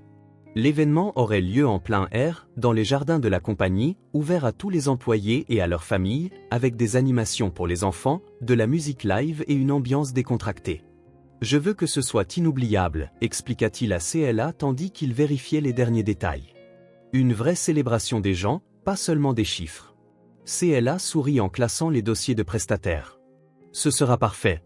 Les enfants vont adorer le parc gonflable et les jeux. Au fait, reprit David d'un ton faussement détaché, il faut qu'on cale notre entretien annuel avant la fête. Bien sûr. CLA vérifia son agenda numérique. Tu es libre mercredi à 10h. Parfait. Il y avait quelque chose dans le ton de David qui éveilla la curiosité de CLA, mais elle n'insista pas. Au fil des mois, elle avait appris à le laisser partager à son rythme. Le mercredi, à 10 heures pile, CLA entra dans le bureau de David pour son évaluation annuelle. Elle avait préparé un rapport détaillé sur ses réalisations, ainsi que ses pistes d'amélioration, comme elle en avait pris l'habitude depuis qu'elle travaillait pour lui. « Bonjour », dit David en lui désignant le siège face à lui. « Tu peux fermer la porte ?» CLA acquiesça et s'assit, adoptant sa posture professionnelle habituelle, même si leur relation s'était considérablement rapprochée. « Avant qu'on ne commence formellement, lança David, je tiens à dire que cette année a été décisive pour l'entreprise, pour moi, j'espère, pour toi aussi. » Sans aucun doute, répondit CLA avec un léger sourire. Jamais je n'aurais imaginé, quand Théo a défendu Elena dans cette cour d'école, qu'on en arriverait là aujourd'hui. L'effet papillon, commenta David. De petits gestes, de grandes conséquences. Il ouvrit alors un dossier posé sur son bureau. Concernant ton évaluation, le conseil est extrêmement satisfait de tes résultats, en particulier pour l'organisation de la conférence internationale et la mise en place du nouveau système de gestion documentaire. CLA hocha la tête, reconnaissante.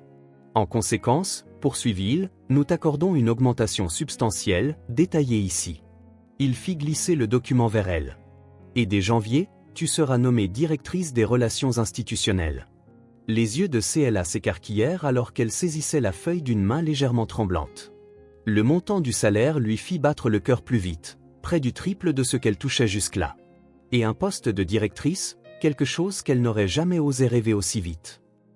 Je ne sais pas quoi dire, balbutia-t-elle, sincèrement stupéfaite. Ce n'est ni une faveur, ni de la charité, précisa David, anticipant ses doutes habituels. Tous les autres directeurs ont voté pour, à l'unanimité, après ta dernière présentation. Même Ricardo a admis que ta perspective atypique était inestimable. CLA prit une profonde inspiration, tentant de maîtriser son émotion. Passer de femme de ménage à directrice d'une grande entreprise en moins d'1 an, un parcours qui défiait toutes les probabilités. Merci, pour la confiance, réussit-elle à articuler. Je travaillerai d'arrache-pied pour être à la hauteur. Je n'ai aucun doute là-dessus, répondit David avec un calme sourire. Tu dépasses toujours les attentes. Le jour de la fête de fin d'année arriva, sous un soleil radieux et une brise légère, comme si même la météo souhaitait la réussite de l'événement. Les vastes jardins de Montgomery Tech avaient été aménagés pour l'occasion, de grandes tentes, des aires de jeu pour les enfants, des stands de nourriture et une scène pour les animations musicales. CLA arriva tôt pour surveiller les préparatifs. Elle portait une robe bleue simple mais élégante, achetée exprès pour l'occasion, et avait laissé ses cheveux lâchés, à l'inverse du chignon strict qu'elle arborait au travail. « Maman, je peux aller jouer avec Elena ?» demanda Théo en apercevant la fillette près des structures gonflables. « Oui, mais reste là où je peux te voir, » répondit CLA, le regardant filer vers son ami. Les deux enfants se jetèrent dans les bras l'un de l'autre comme s'ils ne s'étaient pas vus depuis des mois, alors qu'ils s'étaient croisés la veille. Ils coururent main dans la main vers le toboggan gonflable, riant aux éclats. « Ils sont inséparables, » commenta David en s'approchant de CLA. On dirait qu'ils étaient destinés à devenir amis. CLA se tourna vers lui avec un sourire en coin, remarquant sa tenue plus décontractée que d'habitude, un pantalon clair et une chemise bleue, sans cravate. Certaines amitiés semblent écrites d'avance, reconnut-elle. Comme si l'univers savait que deux personnes devaient se rencontrer. David la fixa un instant, le regard brillant. « Je soupçonne que ce n'est pas la seule amitié qui était inscrite dans les étoiles, » dit-il à voix basse. Avant que CLA ne réponde, Roberta arriva pour confirmer l'ordre des discours.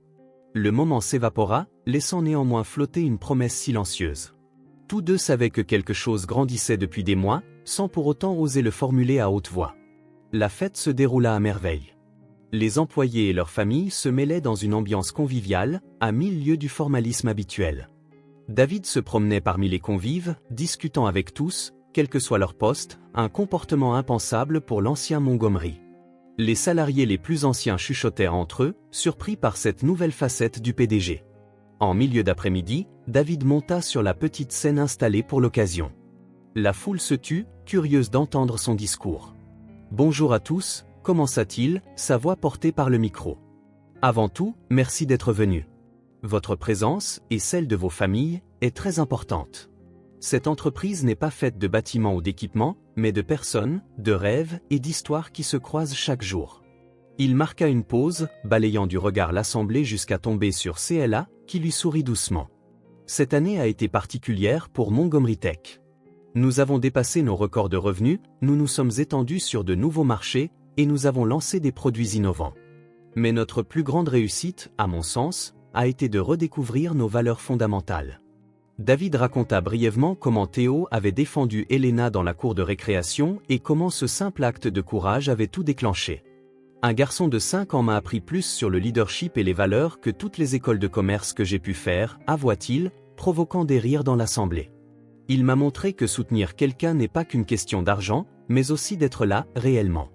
Ses yeux retrouvèrent Théo et Elena, assis dans l'herbe, main dans la main, en train de regarder les bulles de savon flottant dans l'air. « Je les regarde, » reprit David, ces deux enfants si différents par leur milieu, mais si semblables dans leur humanité, et je me demande, pourquoi construisons-nous tant de barrières artificielles entre les gens? Sa voix se chargea d'émotions. Différences sociales, économiques, culturelles. Au fond, nous avons tous les mêmes désirs fondamentaux, la sécurité, la connexion, un sens à nos vies. Elle a senti les larmes lui monter. La sincérité de David la toucha profondément, tout comme beaucoup de salariés autour d'elle, peu habitués à le voir s'ouvrir ainsi. C'est pourquoi, poursuivit-il, au-delà des primes habituelles que vous allez recevoir aujourd'hui, nous annonçons la création de la Fondation Théo et Elena, qui offrira des bourses et un soutien financier aux enfants de nos employés, plus largement, à ceux de notre communauté. Car le talent et le potentiel existent dans toutes les classes sociales, et il est de notre devoir de construire des ponts, pas des murs. Un tonnerre d'applaudissements coupa son discours. Quand le calme revint enfin, David conclut. Un jour, il y a presque un an, j'ai demandé à un petit garçon ce qu'il voulait en récompense pour avoir aidé ma fille. Je m'attendais à ce qu'il réclame un jouet ou un jeu vidéo, mais il m'a regardé dans les yeux et il m'a dit « Je veux un travail pour ma maman ». Cette demande a changé sa vie et celle de sa mère, mais elle a aussi changé la mienne. Et j'espère qu'elle commence à changer notre entreprise. Après le discours, la musique reprit et l'ambiance festive continua.